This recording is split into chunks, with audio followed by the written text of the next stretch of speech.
पाकिस्तान और दुनिया भर में लाखों देखने और सुनने वालों को अरशद शरीफ का सलाम। नाज़रीन, 17 जुलाई को पाकिस्तानियों ने पंजाब के ज़िमनी इंतखाबात में जो ठप्पे लगाए, अपना वोट का हक इस्तेमाल किया, उसमें पाकिस्तान तहरीक इंसाफ को 20 में से 15 सीटें मिली और पंजाब असम्बली में एक वाज़ेह अक्सरियत उनके पास आ गई। और हमजा शहबाज, जो कि डॉक्ट्राइन ऑफ नेसेसिटी के तहत, नज़रिया ज़रूरत के तहत वज़ीर आला बने थे, इत्तेहादियों की एक इजलास हुआ और उसके बाद ये फैसला हुआ कि किसी भी सूरत हमजा शहबाज को वज़ीर आला कंटिन्यू करना है। और इस हवाले से पाकिस्तान तहरीक इंसाफ अब इल्ज़ाम लगा रही है कि एक बाकायदा तौर पे मंडी लगा दी गई है और इसमें ख़रीदो फ़रोख्त हो रही है पार्लियामेंटेरियंस की। साबिक़ वज़ीर आज़म इमरान खान ने आज शाम को पहले एक ट्वीट किया और उसमें कहा कि जो कुछ इस्लामाबाद में हुआ उसका नज़ारा आज लाहौर कर रहा है, जहां MPS को ख़रीदने के लिए 50 करोड़ रुपए तक की पेशकश की जा रही है।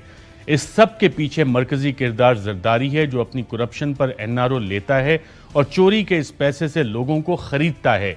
उसे जेल में फेंका जाना चाहिए। यह हमारी जमहूरियत पर ही नहीं बल्कि हमारे समाज की इखलाकी बुनियादों पर भी संगीन हमला है। अदालत उज़्मा ने कार्रवाई की होती और इन लोटों को ताहयात नाअहल किया होता तो इस सिलसिले की रोकथाम का कुछ बंदोबस्त मुमकिन होता। क्या तब्दीली सरकार की अमरीकी साजिश से आने वाली इंपोर्टेड हुकूमत के सरपरस्तों को कौम के इस संगीन नुकसान का कुछ भी एहसास नहीं? यही नहीं, इमरान खान साहब ने अब से कुछ देर पहले 9:51 पे एक और ट्वीट की और कहा कि सिंध के चोरी करदा पैसों से वफाकी हुकूमत गिराने और NRO 2 लेने के बाद मुसद्दिका मुजरिम आसिफ जरदारी शरीफ माफिया की मिली भगत से MPS को खरीदने की अपनी कोशिशों के जरिए पंजाब के अवाम का मैंडेट चुराने निकला है। इज्जत माप सुप्रीम कोर्ट से पूछना चाहता हूं कि क्या वो इस तब्दीली से आगाह नहीं है? क्या जमहूरियत, आइन और कौम की इखलाकियात की तबाही का यह सिलसिला अज खुद कार्रवाई के लिए मौजू नहीं? क्या हमारे न्यूट्रल्स को एहसास नहीं हो रहा कि तब्दीली सरकार की अमरीकी साजिश के जरिए लाई गई इंपोर्टेड हुकूमत की जानिब से हमारा प्यारा वतन वाक़तन कैसे हर महाज पर तबाही से दोचार किया जा रहा है? ये उनका मौक़िफ़ था। पाकिस्तान पीपल्स पार्टी कहती है, नून लीग कहती है जी हम तो अपना जो सियासी हरबे हैं वो इस्तेमाल कर रहे हैं, पैसों का लेन देन अभी तक इसके सबूत तो कोई नहीं आए। लेकिन जब आप बात सुनते हैं यास्मीन राशिद साहिबा की, तो यास्मीन राशिद साहिबा ने आज क्या कहा कि वज़ीर दाखिला तारड़ साहब क्या कह रहे हैं, आइए देखते हैं। इंटीरियर मिनिस्टर उसने बयान दिया कि हम 5 से 6 बंदे उठा लेंगे, फिर देखते हैं तुम चीफ मिनिस्टर का इलेक्शन कैसे लड़ोगे। जरदारी फिर वही मंडी लगा के बैठ गया है। 25 करोड़ से लेके 50 करोड़ रुपया ऑफर किया जा रहा है। इन्होंने खरीदारी का काम फिर शुरू कर दिया है। हर थोड़ी देर बाद किसी न किसी को फोन आ जाता है, ताल्लुकात इस्तेमाल होते हैं और माशाल्लाह आपको पता है रेट भी बहुत बढ़ा दिया है। वो असल में महंगाई बड़ी हो गई ना, तेल महंगा हो गया, बिजली महंगी हो गई, सब कुछ। तो जहाँ पहले 5 से 10 करोड़ रेट था, अब 25 से 50 करोड़ कर दिया। उनके पास तो ढेर पैसे हैं। जी नाज़रीन, साबिक़ वफाकी वज़ीर इत्तलात फवाद चौधरी ने भी इसी मामले पे बात की और क्या कहा, आइए देखते हैं। 3 MPS हैं, गजनफर अली चीना, सरदार शहाबुद्दीन और आमिर बकर से। इन 3 MPS ने अपने एफिडेविट्स सुप्रीम कोर्ट में जमा कराए हैं। अता तारड़ जो है उसने उनसे बात की और पहले उन्होंने कहा कि आप अगर हमारी मदद करें तो हम भी आपके बहुत काम आ सकते हैं। उन्होंने कहा कि मसलन कितना काम आ सकते हैं। उन्होंने कहा नहीं आप बताएं हमें कितने लोग चाहिए। उन्होंने कहा जी हमें 10 लोग चाहिए। तो उसने कहा नहीं हमारे पास 14 लोग हैं और 14 लोगों के लिए हमें 14 अरब रुपया चाहिए। तो अता तारड़ ने उनको आगे से कहा कि नहीं 14 अरब रुपया तो बहुत ज्यादा है, हम आपको 25 से 30 करोड़ रुपया जो है वो फी MPA दे सकते हैं, क्योंकि हमें जरदारी साहब का इतना ही जो है वो पैसे जो हैं वो हमें हासिल।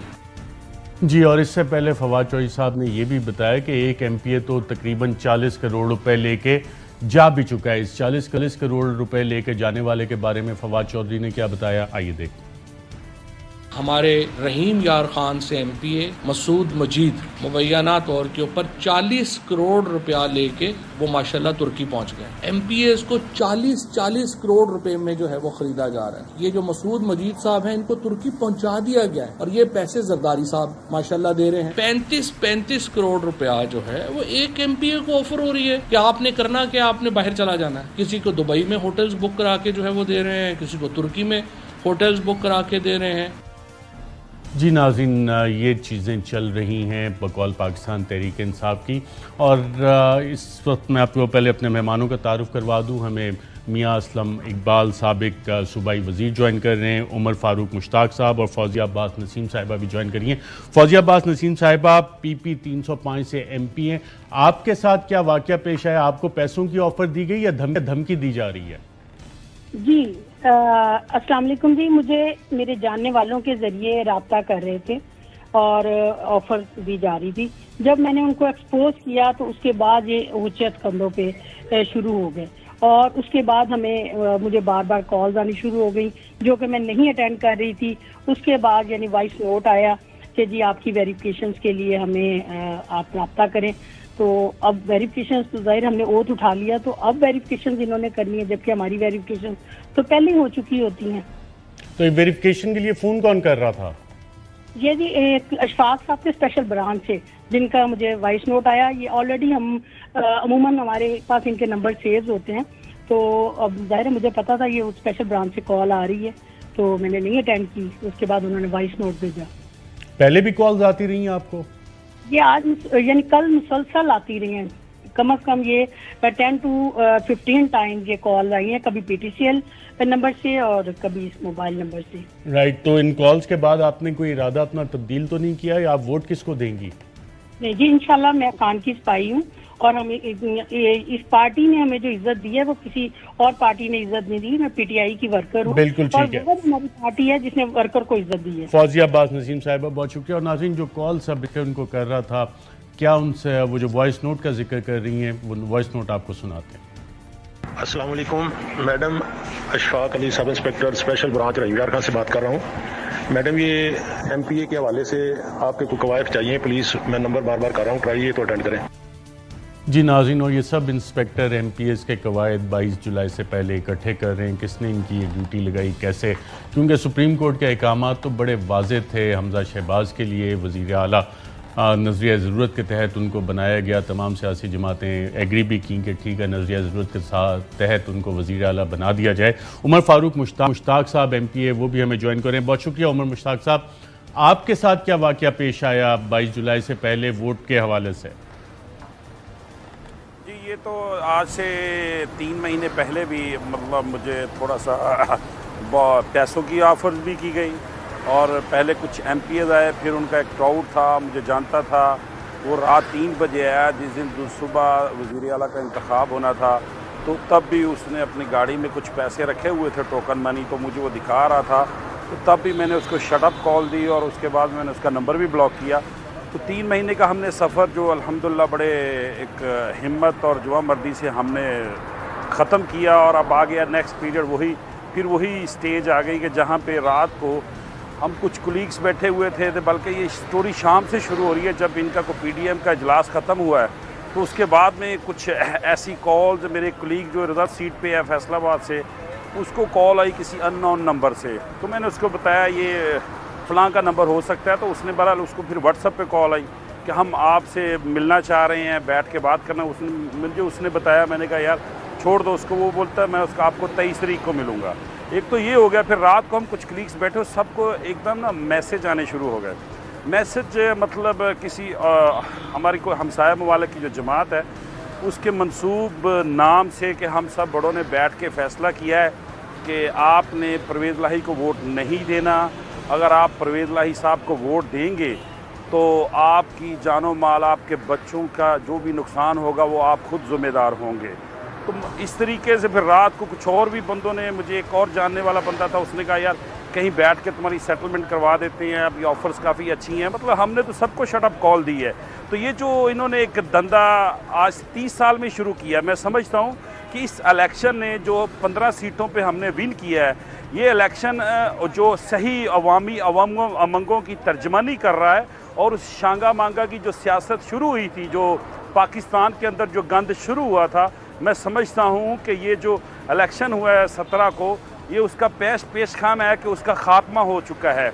जो लोटागिरी की सियासत करते रहे हैं और जो पैसों की ये इन्होंने, इनके MP MNO के रिकॉर्ड चेक कर लें, आज से 20 साल पहले इनके क्या मामला थे, ये कहाँ से इन्होंने शुरू किया। मैं फैसलाबाद के आपको एक MP और एक MNA का बता सकता हूँ को पहले क्या था 20 साल और आज 20 साल के बाद में क्या है।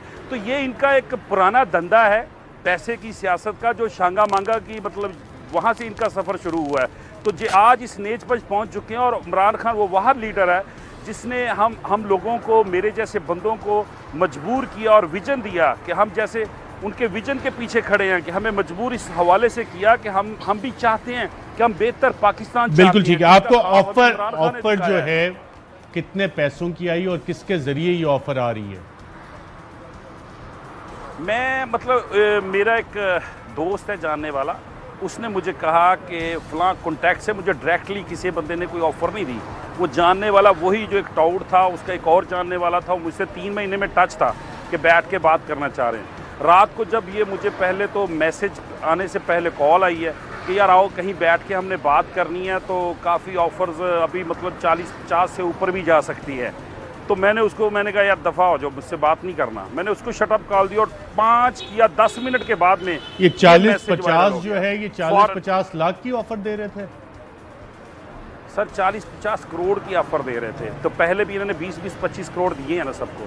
तो अभी तो ये तो शायद 1 अरब तक भी जाएंगे, क्योंकि ये इन लोगों ने लूटना है इस पाकिस्तान को। और ये पूरी पीडीएम की हार है उनकी। तो जो अवाम ने एक अवामी फैसला किया है इमरान खान की, मैं समझता हूँ उस विजन के मुताबिक, उस खुददार पाकिस्तान की खातिर, एक खुददार कौम बनने के लिए जो पहला कदम उठाया, मैं समझता हूँ तो मैं ये वो ख़त्म करना चाह रहे हैं। ये इमरान खान को नहीं हराना चाह रहे, ये इस पाकिस्तान को हराना चाह रहे हैं। बहुत अच्छी बात की आपने। ये नून लीग की तरफ से कोई लीडर आपको ऑफर दे रहा है या पीपल्स पार्टी की तरफ से, या उनका आगे फ्रंटमैन है नून लीग का या पीपल्स पार्टी? टोटल पीडीएम की तरफ से, लेकिन वो नून लीग को जानने वाला है, बिल्कुल ठीक जानने वाला है। राइट। उमर फारूक मुश्ताक साहब, बहुत शुक्रिया हमें प्रोग्राम के सेगमेंट में ज्वाइन करने के लिए। मियां असलम इकबाल साहब, आपकी एक और एमपीए हैं, नून लीगी एमपीए, उनको भी फवाद चौधरी साहब ने कहा है कि ट्वीट्स आ रहे हैं, और अता तारर ने तहरीक इंसाफ के मेंबरान को कॉल की और रकूम की ऑफ़र की।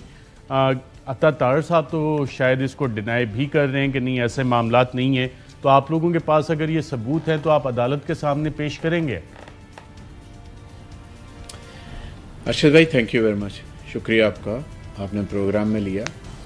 बड़ा सेंसिटिव मैटर है इस लिहाज से कि पाकिस्तान की तारीख बड़े दोराहे पर खड़ी है। और पिछला जो इलेक्शन हुआ वज़ीर आला पंजाब का, और जिसने जाली तरीके से अपने आप को एक नाजायज़ वज़ीर आला डिक्लेयर करवाया, एक दफ़ा फिर उन्होंने शब खून मारने की कोशिश की है मैंडेट के ऊपर। पिछली दफ़ा भी मारा, अब भी मारने की कोशिश कर रहे हैं। पिछली दफ़ा लोटो को अपनी तरफ किया, इस दफ़ा उन्होंने जो हमारे नए न्यूली इलेक्टेड एमपीएज हैं, उनकी जो स्ट्रेंथ हमारे पास आई है, जो हमारी तादाद ज़्यादा, अब उस पर शब खून मारने की कोशिश पैसे के दौर पर कर रहे हैं। जो ये वाक़या है, ये मैं थोड़ा सा आपको ब्रीफ कर देता हूँ। वाक़या इस तरह है कि हमारे साउथ से कुछ एमपीए साहिबान हैं, हम उन्हें ऐसे ग्रुप में कंसिडर करते हैं। कंसिडर इस लिहाज से कि लाइकली माइंडेड है, आपस में बैठ के अपनी गपशप वगैरह वगैरह। वैसे तो सारे पीटीआई के हैं। छीना ग्रुप हमें उन्हें प्यार से कहते हैं।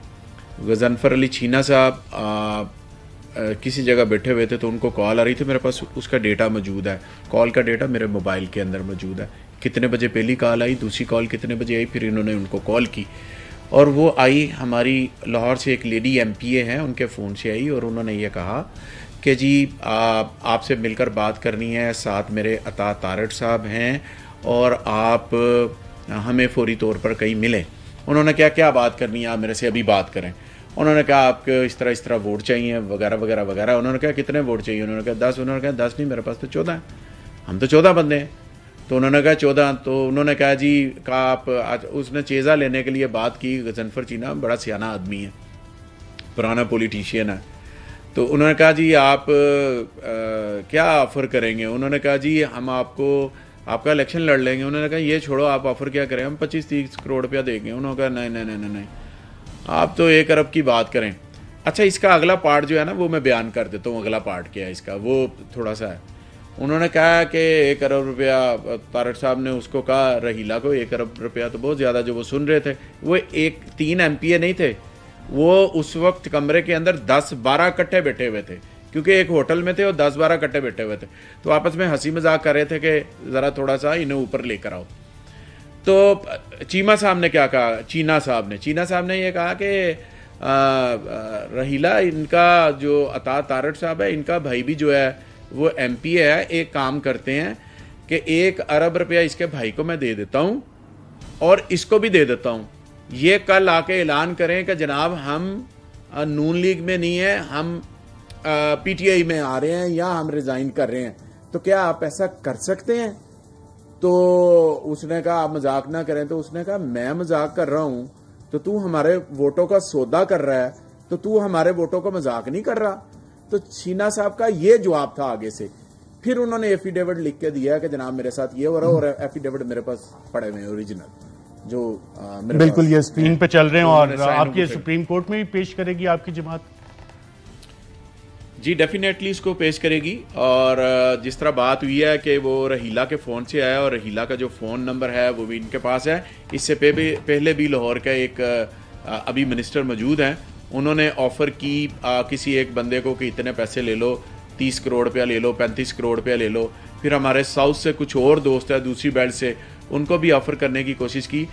बेसिकली देखें अरशद भाई, हम अपने MPs को कतन किसी जगह पर रखना नहीं चाहते, क्योंकि हम पाकिस्तान तरीके इंसाफ के एक नजरिए के ऊपर आए हैं और हम एक आज़ाद शहरी हैं। लेकिन एक जगह पर इस पे बिल्कुल ये तो वो नासूर है ना, हमने इससे पहले छांगा मांगा भी अभी जिक्र कर रहे थे मुश्ताक साहब, ये भी हमने देखा। जो सेनेट इंतखाबात में वोटों की खरीदो फरोख्त हुई वो भी हमने देखी। इससे पहले भी सिलसिला चलता रहा और एयरवाई के फोरम से एक्सक्लूसिवली हमने ये वीडियोस दिखाई भी थी। इलेक्शन कमीशन तक भी ये मामला गया और उसके बाद कुछ हो ना सका। आपको सिर्फ उसके चंद विजुअल्स दिखाते हैं कि किस तरह वोट्स खरीदे गए। माजर एयरवाई पे हम ये चीज़ें नाज़रीन आपको बताते रहे हैं, लेकिन इस पे कोई खातिर खा एक्शन कहीं से नहीं लिया गया। और वोटों की खरीदो फरोख्त होती क्यों है ये बाद में डिस्कस करते हैं, लेकिन मनाजिर रिकॉर्डेड है, एविडेंस मौजूद है। इलेक्शन कमीशन में भी इस पे कंप्लेंट्स कहीं। नाज़रीन ये सिर्फ चंद करोड़ थे और अब 30 करोड़, 40 करोड़, 50 करोड़ की ऑफर्स हो रही हैं, तो आप सोच सकते हैं कि कितनी गड्डियाँ होंगी। मियां असलम इकबाल साहब, अगर ये इस तरह से इलेक्शन होना है और ये इतना पैसा आता कहाँ से है जो कि वोट खरीदने के लिए, और इस पर हम कोई कानून बना सकते हैं, इनको फॉर लाइफ डिस्क्वालिफिकेशन हो सकती है, जैसे इमरान खान साहब ने भी कहा कि अदालत उस्मा ने कार्रवाई की होती और इन लोटों को ताहयात नाअहल किया होता तो इस सिलसिले की रोकथाम का कुछ बंदोबस्त मुमकिन होता। ये 90 की सियासत अब भी चल रही है। देखें अरशद भाई, गुजारिश ये है कि मैं तो यहाँ तक कहता हूँ कि फौरी तौर पर असम्बली से, फेडरल असम्बली ने इसकी लेजिस्लेशन करनी है कि जो बंदा इस तरह की हरकत करे क्लैरिटी के साथ वहाँ पे क्लास डलनी चाहिए कि वो बंदा लाइफ टाइम उसको जो है वो उसको डिस्क्वालीफाई कर दिया जाए। नंबर 1 बात। दूसरा, उसका पासपोर्ट कैंसिल कर दिया जाए, उसका ID कार्ड कैंसिल कर दिया जाए, उसे किसी काबिल ना रखा जाए। उसकी वजह यह है कि उसने पाकिस्तान के साथ गद्दारी की है, उसके ऊपर संगीन किस्म का मुकदमा चलना चाहिए। इस हद तक मैं कहता हूँ, फिर जाके इस पाकिस्तान की पॉलिटिक्स जो है ना वो साफ़ सुथरी है। दुनिया के किसी मुल्क में नहीं होता, सिवाय पाकिस्तान के मुल्क में होता है। 18वीं तरमीम करते हुए तीसरी दफ़ा वज़ीर आज़मशिप तो ले ली गई, लेकिन इस तरह की क्लास जो है वो इंट्रोड्यूस नहीं करवाएगी, क्योंकि इन्हें पता था आगे जाके इन्होंने यही करना है।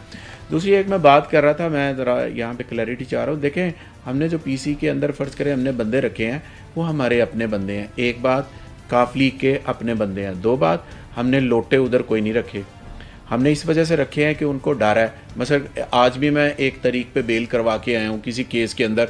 रोज़ाना किसी ना किसी केस में डाल देते हैं, राह जाते इन्होंने पकड़ लेना है या उठा लेना है। इसके तनाजुर में हमने अपने बंदों को साइड पे रखा है। कभी IB का फ़ोन उनको आ रहा है, कभी खुफिया कॉल आ रही है, कभी उनको स्पेशल ब्रांच आ रही है। अब स्पेशल ब्रांच में भी अंदर एक सेल खुल गया है। पहले तो 25 मई के उन्होंने जो रोल प्ले किया हुआ है वो हम देखेंगे इंशाल्लाह गवर्नमेंट में आने के बाद, और फिर लोकल पुलिस के जरिए, और कॉल आपने सुन ली है। दूसरी अरशद भाई, इकबाल साहब हमारे साथ ही रहिएगा, मैंने एक वक्फा लेना है, वक्फे के बाद नाज़रीन दोबारा आते हैं और इसी मौजू पे बात करेंगे, क्योंकि ऑपरेशन रिजीम चेंज, इसके हैंडलर, इसके फैसिलिटेटर, कुछ फनकार किस्म के साइंसदान जिन्होंने ये सारी गेम पकाई थी, उनका किरदार क्या था कि जो चीज़ें आज इस नहायत पे पहुंची, उस पर ही बात करेंगे एक वक्फे के बाद। वेलकम बैक नाज़रीन। पंजाब का वज़ीर आला 22 जुलाई को कौन होगा, उस हवाले से काफ़ी सारी मेहनत चल रही है और हमजा शहबाज को वज़ीर आला बनाने के लिए कम मेजॉरिटी के साथ वो भी मेहनत की इतलात आ रही हैं। राना सनाउल्लाह वफाकी वज़ीर दाखिला, उन्होंने एक बयान दिया था। बयान क्या दिया था, आइए देखते हैं। अगर PMLN की लीडरशिप ने इस बात की अप्रूवल दे दी, क्योंकि आज जो है वो हमारी अकाला सतह मीटिंग में सारे ऑप्शन जो है वो डिस्कस हुए हैं बशमूल इस ऑप्शन के, अगर इसकी अप्रूवल हो गई तो 5-7 लोगों का जो है वो कोई इधर उधर होना जो है वो कोई बड़ी बात नहीं है, बल्कि हो सकता है इससे ज्यादा लोग इधर उधर होने पे वैसे ही पहले से ही तैयार हो। ये सोच ले कि पंजाब में इनके पास 188 मेंबर हैं, हमारे पास भी 180 हैं, सिर्फ 5 लोगों का फर्क है, 5 लोगों का। ये इतना आसान ना समझे कि ये 22 तारीख को जो है पंजाब के ऊपर जो है वो बराजमा होकर बैठ जाएगा, उस दिन कुछ और भी हो सकता है। जी मियां असलम इकबाल साहब, आपने सुना राना सनाउल्लाह साहब कह रहे हैं कुछ और भी हो सकता है, इतनी खुशफहमी में ना रहे हैं, 5 का फ़र्क है और बंदे इधर उधर भी हो सकते हैं अगर क़यादत ने इजाज़त दे दी तो। खदशात हैं आपको कि उठा लिए जाएंगे बंदे? अर्शद भाई देखें, गुजारिश ये है कि राना साहब बिल्कुल ठीक कह रहे हैं, क्योंकि नून लीग की हिस्ट्री यही है और साथ साथ पीपल्स पार्टी की भी यही है, दोनों पार्टियों की। आप 85 देख लें, 88 देख लें, 90 देख लें, 93 देख लें, 96 देख लें, क्या होता रहा इस मुल्क के अंदर? यही होता रहा, यानी कि अवाम की टैक्स मनी के ज़रिए लोगों को ख़रीदा जाता रहा।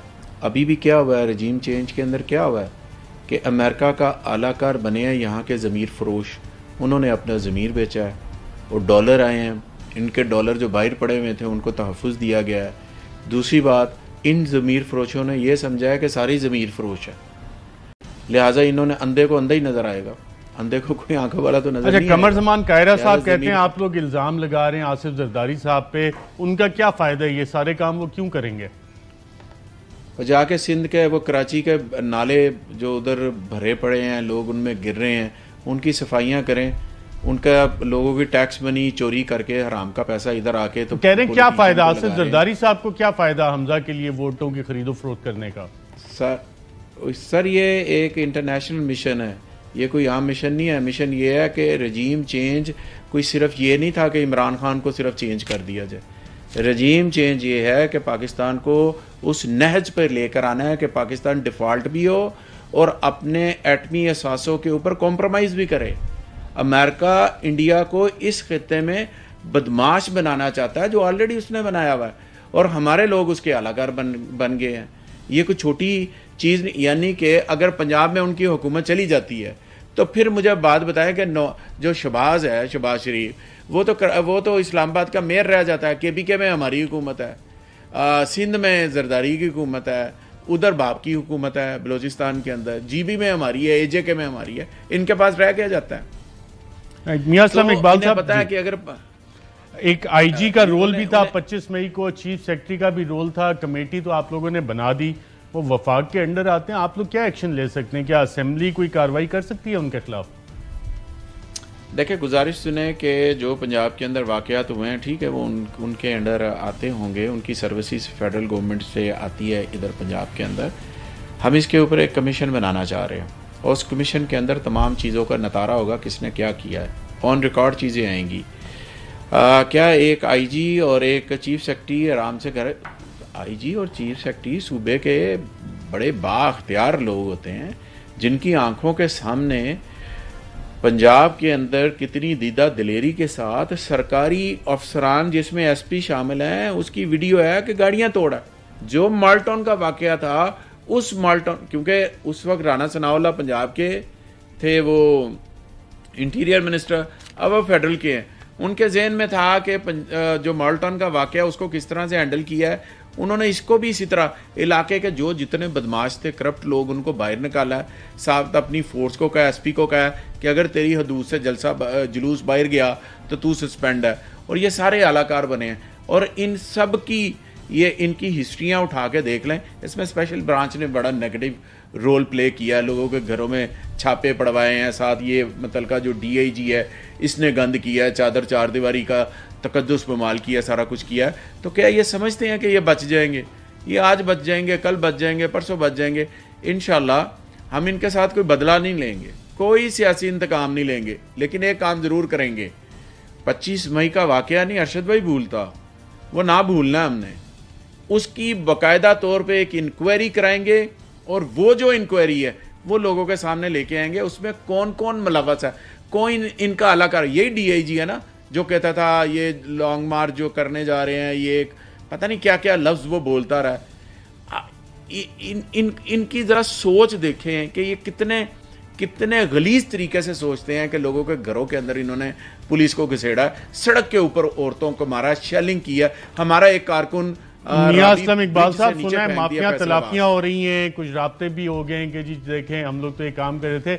इलीगल ऑर्डर्स कोई भी अफसर अगर कैरी आउट करता है तो कानून में उसके खिलाफ एक्शन लेने की गुंजाइश होती है, या आप लोग माफी तलाफी कर देंगे जितनी सिफारिशें आ रही हैं आप लोगों को? देखें अरशद भाई, एक बात तो याद रखें, हमें तो ईद पे पता नहीं किस किस के फ़ोन आते रहे इलेक्शनों से थोड़ा पहले, क्योंकि एडमिनिस्ट्रेशन को और पुलिस को पता होता है ना कि लोग क्या सोच रहे हैं, कितने वोट है। इन्होंने पूरा जोर लगाया है इसको धांधली भी करने का, सारा कुछ करने का। हमने ज़बरदस्ती 167 का एक पोलिंग बूथ के अंदर हमारे वर्कर्स ने, मेरे पास वीडियो मौजूद है, घुस के 3 इंस्पेक्टरों को बाहर निकाला है जो बैलेट बॉक्स अंदर लेकर चले गए थे। वो एक अलग बात है। जो आपकी बात है ना कि जो आप फरमा रहे हैं कि माफ़ी तलाफ़ी वाला, बिल्कुल फ़ोन आ रहे हैं, क्या हाल है जी, आप कैसे हैं, आप ठीक है, आपको बड़ी मुबारक हो, हम तो आपके साथ ही थे, यू नो के। अब वो बंदे जो छापे मार रहे थे, अब वो माफियों तलाफियों पे आ रहे हैं। कई इससे पहले भी माफिया तलाफी मांग चुके हैं। माफ़ी तलाफी उस चीज़ की होती है कि जिसके अंदर आप ये समझे कि जनाब इन्होंने कानून को तजावज़ नहीं किया, इन्होंने ठीक है यार छोटी, लेकिन जिसने कानून ही तोड़ दिया, जिन्होंने अन्नी डाल दिया, जिसे हम पंजाबी में कहते हैं कि हर तरह से इन्होंने जो जुल्म ज्यादती करनी थी कर लिया। कोई बात नहीं, अभी ये परसों इलेक्शन होने जा रहा है, इसी वजह से तो इन्हें घबराहट हो रही है कि कमीशन बन जाएगा। इसी वजह से तो स्पेशल ब्रांच दोबारा नए सिरे से एक्टिव हो गई है। इसी वजह से तो पुलिस, इसी वजह से आईबी, इसी वजह से बाकी जो अदारे हैं वो जल्दी जल्दी सबको फ़ोन कर रहे हैं, और फ़ोन करने के बाद धमकियां दे रहे हैं। धमकियों में नहीं आ रहे, पैसे दे रहे हैं, पैसे नहीं दे रहे, उठा लेंगे। इसी वजह से तो हमने एक साइड पे उनको किया है कि हमें पता है कि इनसे हम कुछ भी एक्सपेक्ट कर सकते हैं। ये जिस नेचर के लोग हैं, ये जिस ज़हनियत के लोग हैं, ये बीमार ज़हनियत के लोग हुक्मरान बन गए इस मुल्क के अंदर। बीमार ज़हनियत के, जिनके दिमाग काम नहीं करते, जिनका एक दिमाग काम करता है कि पैसे किस तरह से बनाने हैं और औलाद का पेट किस तरह से पैसे से भरना है, फ्लैट बाइट किस तरह से बनाने हैं, सरे महल किस तरह से बनाना है। बिल्कुल ठीक है मियां इकबाल साहब, राइट, हमारे साथ ही रहिएगा। दिमाग आपने कहा चल गए, और जो मुहाफिज थे उन्होंने चार दीवारी का तकद्दुस भी पामाल किया, जो कि इंतहाई अफसोसनाक है, और उम्मीद की जा सकती है कि कमीशन बने और हक़ाइक़ सामने। एक वफ़ा लेते हैं नाज़रीन, वफ़े के बाद दोबारा खिदमत में हाजिर होते हैं। वेलकम बैक नाज़रीन। मियां इकबाल साहब, एक खबर अभी आई है कि NA 240-45 का जो ज़िमनी इंतखाब था वो मुलतवी कर दिया गया है। क्या ये बल्दियाती भी मुलतवी किए जा रहे हैं? ये PTI से, इमरान खान से खौफजदा होकर मुलतवी किए जा रहे हैं? देखिए सर, कभी ऐसा होता तो नहीं है, लेकिन इन्होंने बहरहाल कर दिया है। डेफिनेटली एक जो वेव है जो इनको नज़र आ रहा है सामने, अपनी शिकस्त नज़र आ रही है, और आपको आने वाले चंद दिनों में पता चलेगा कि जो ये कह रहे हैं कि हमने 4 सीटें इन्होंने जीती है, एक आज़ाद कैंडिडेट है, तो ये कहते हैं जी हमने 4 सीटें जीती हैं, उनका भी पता चल जाएगा कितनी ज़्यादा उन्होंने धांधली की।